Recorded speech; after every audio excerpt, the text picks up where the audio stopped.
The auditorium was buzzing with a mix of excitement and solemnity. Rows of chairs neatly aligned, filled with proud parents, eager family members, and hopeful graduates clad in black gowns and square caps. The polished floor reflected the warm glow of stage lights, casting a golden sheen over banners that proudly proclaimed Class of 2005.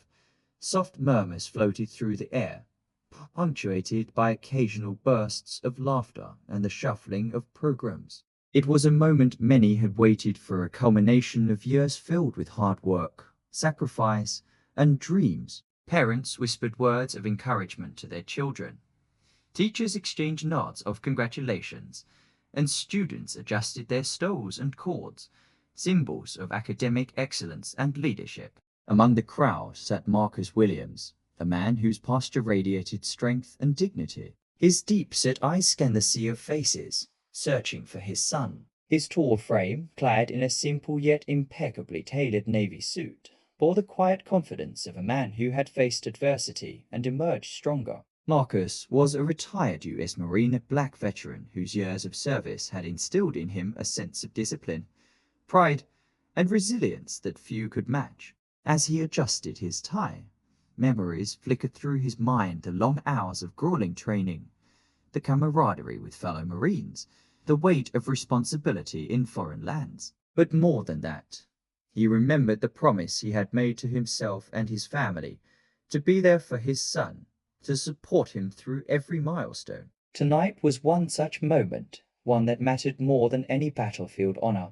On stage, his son, Jamal, stood among his classmates, a young man brimming with nervous excitement and quiet determination. Jamal's eyes searched the crowd, and when they landed on Marcus, a genuine smile broke across his face. For Jamal, his father was more than just a parent, he was a hero, a symbol of perseverance and integrity.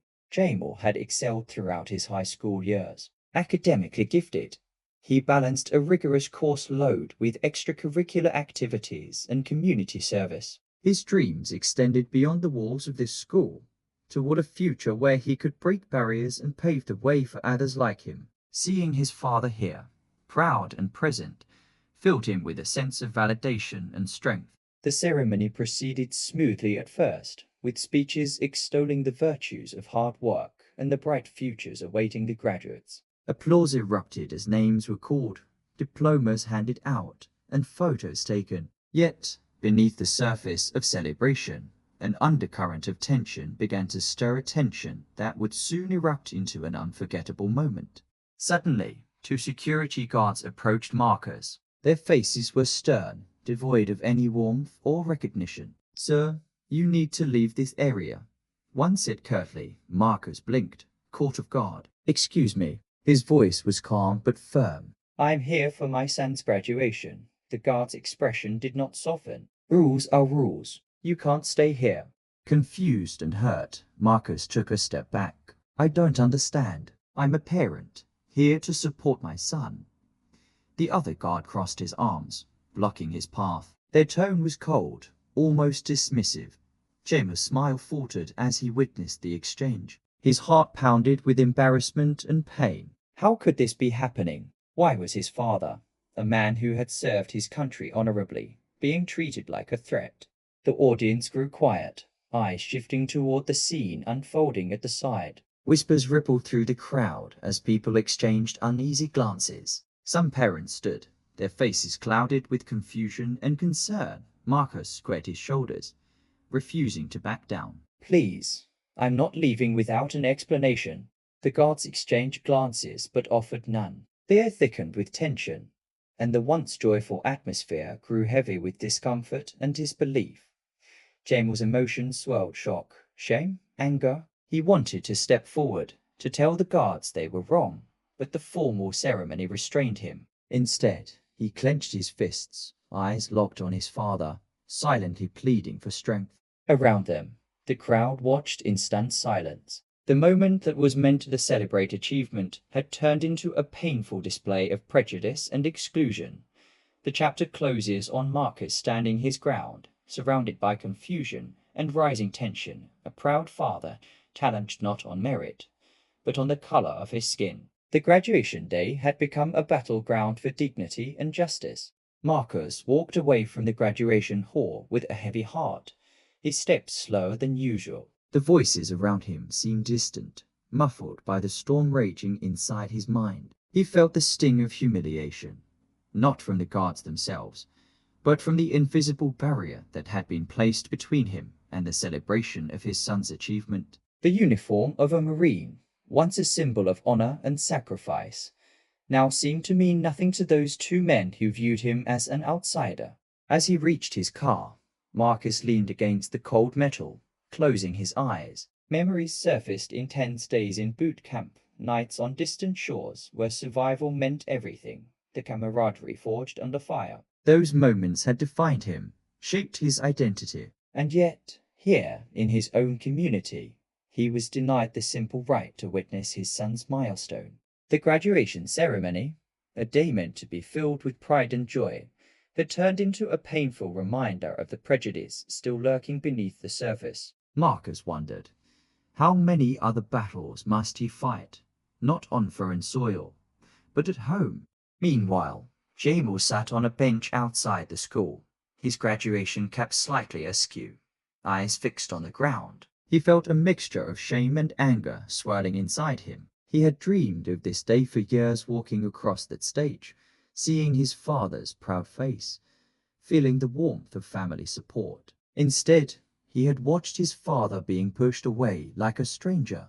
Why did they treat Dad like that? Jamel whispered to himself. The question echoed through his mind, unanswered and painful. Later, he met up with a few close friends. Their usual chatter was subdued as they discussed the incident. Some expressed outrage, others confusion, and a few even doubted whether to speak out. "You shouldn't let them get to you," one friend said quietly. "But man, that wasn't right. Nobody should be treated like that, especially your dad." Jamel nodded, appreciating the support but still wrestling with his feelings. The pride he had felt moments ago had been overshadowed by the harsh reality of discrimination. Back inside the school, news of the incident spread quickly. Parents whispered in hallways, teachers exchanged concerned glances, and students debated heatedly. Opinions polarized. Some defended the security guards, citing protocol and rules, while others condemned the treatment as unjust and racist. Miss Thompson, a beloved teacher, spoke to a group of parents, her voice firm yet compassionate. "This isn't just about a misunderstanding. It's about recognizing the dignity of every family here. We must come together to address this." Amid the growing turmoil, a familiar figure heard the story: David Harris, an old Marine buddy of Marcus. When he saw the social media posts and heard accounts from mutual friends, David felt a surge of anger and resolve. He reached out to Marcus immediately. "You don't have to face this alone," he said. "We stood together then, and we'll stand together now." David's words rekindled a spark in Marcus. He realized this wasn't just about one night or one ceremony. It was about confronting a deeper injustice and demanding respect, not only for himself, but for every parent, every student, and every person who had ever been marginalized. As the chapter closes, Marcus and David begin to discuss what actions to take next. The quiet resolve between old friends signals the start of a fight for dignity and fairness, a fight that would echo far beyond the walls of the school. The soft hum of the phone's ringtone cut through the quiet evening air. Marcus stared at the screen, heart pounding with a mixture of anxiety and determination. With a steady breath, he pressed call and waited as the line connected. Marcus, the familiar voice of David Harris, his old Marine buddy, greeted him warmly, yet with an edge of seriousness. "David," Marcus replied, "I need to talk. Something happened at Jamel's graduation, something that can't be ignored."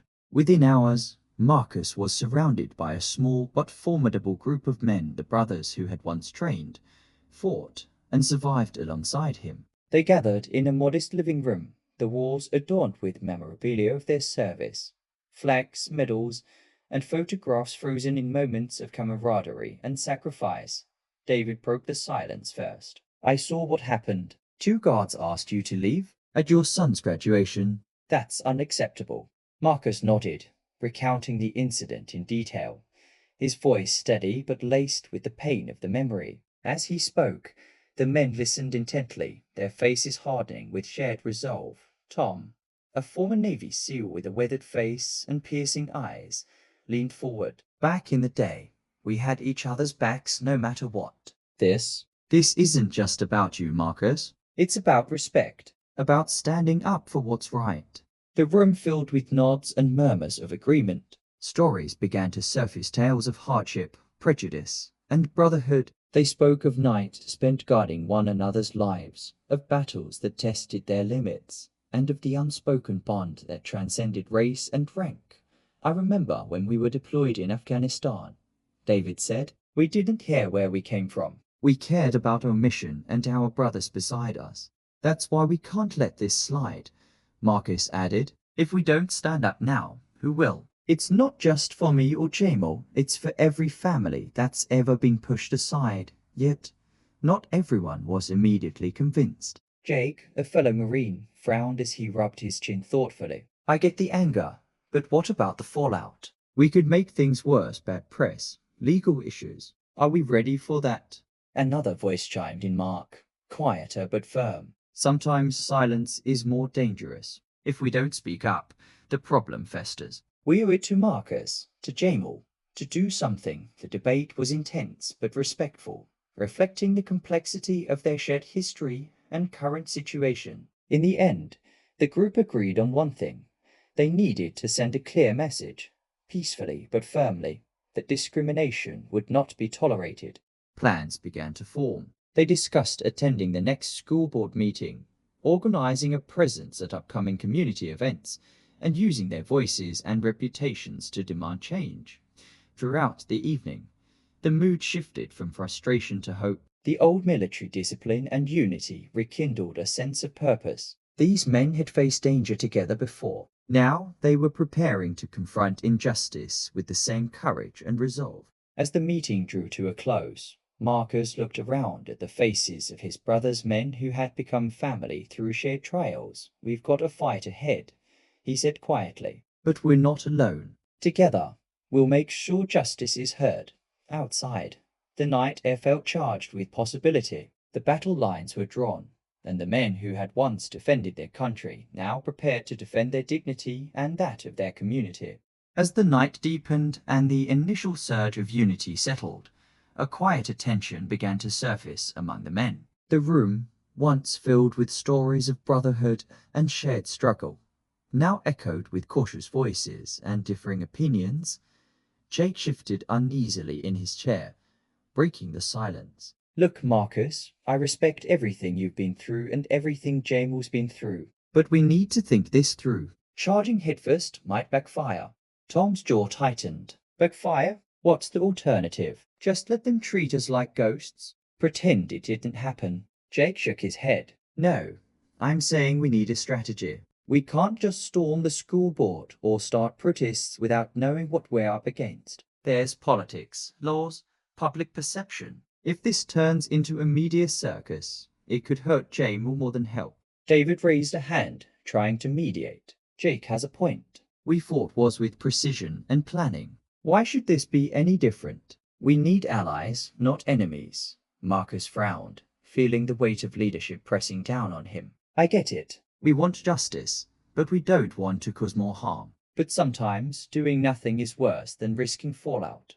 Mark leaned forward, eyes sharp. And what if waiting means they keep doing this? The guards won't change their minds if no one calls them out. The school can't ignore this if enough people make noise. Sarah, an unexpected voice in the room, Marcus's sister, who had joined the discussion, added, It's about more than just Jamal. This is about the kids who won't speak up because they're scared. If you wait for the perfect plan, those kids might never see change. The group fell silent, the gravity of Sarah's words settling over them. The debate was no longer just about tactics, but about values, courage versus caution, action versus patience.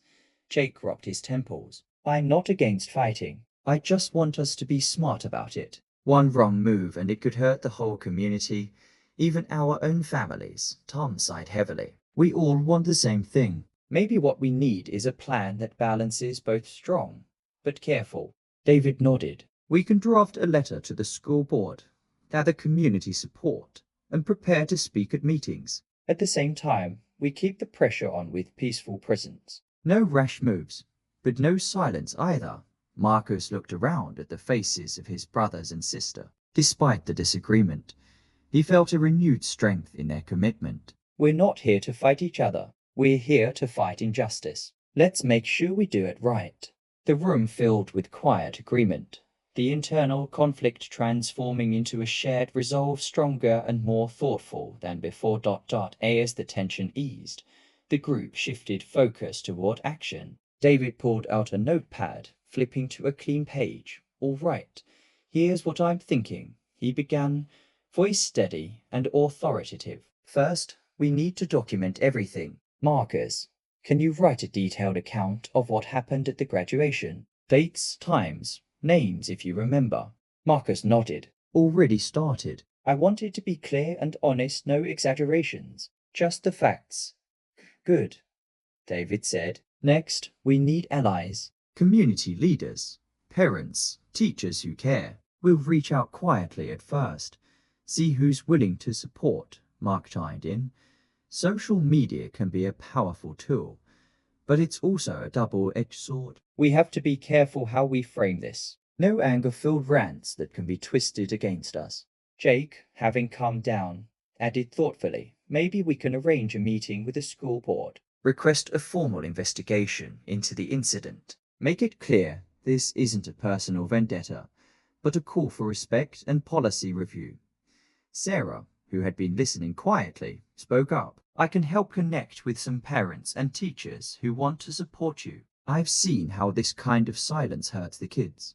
Tom leaned back, a small smile breaking through his usually stern demeanor. It feels good to be fighting for something that matters here, not just overseas, but right where we live. Double quotes. As plans took shape, the atmosphere in the room became lighter. The old bond of brothers in arms blended with a newfound purpose to protect their community. Later that night, as the men parted ways, Marcus stood outside his door, looking up at the stars. The weight of the fight ahead pressed on him, but so did the strength of knowing he wasn't alone. Together, they would face the coming storm. Together, they would demand justice. The morning sun cast long shadows over the school's parking lot as parents, students, and faculty began gathering for the rescheduled graduation ceremony and the crucial school board meeting. The air was thick with anticipation. Whispers of what had happened earlier still buzzed among the crowd, mixing with hope and nervous energy. Marcus stood quietly near the entrance, flanked by a few familiar faces: his sister Sarah, David, and the others who had rallied behind him. The atmosphere was tense but resolute. The event was no longer just about James' graduation. It had become a symbol of something larger, a stand against injustice.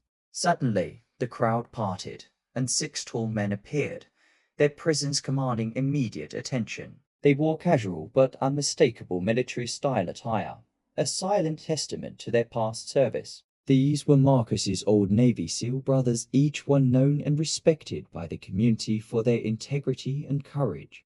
A hush fell over the gathering as the 6 SEALs moved forward with purpose, their faces serious but calm. The school security guards who had caused so much pain earlier stiffened, recognizing the group instantly. Tom, the leader of the SEALs, stepped forward. His voice was steady and clear, carrying across the crowd. We're here to support Marcus and his family, and to stand against the discrimination that should have no place in this community.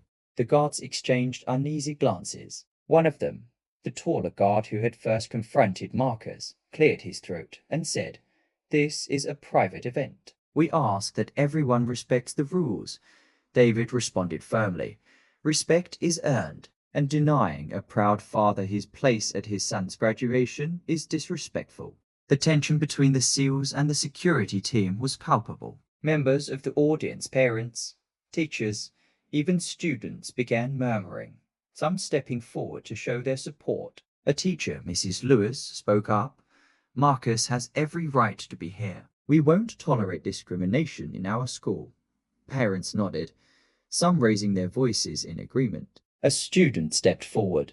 "We want to see justice for Jamal and his dad." Everyone deserves respect. Marcus felt a wave of emotion rise inside him, pride, relief, and hope mingling together. The solidarity surrounding him was overwhelming. In that moment, the pain from the earlier incident seemed to dissolve, replaced by a powerful sense of unity.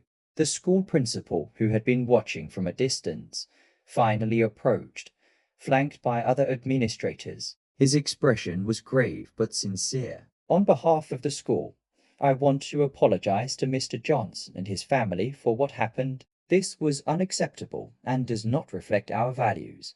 The lead guard lowered his head in quiet acknowledgement, the weight of the moment settling over him.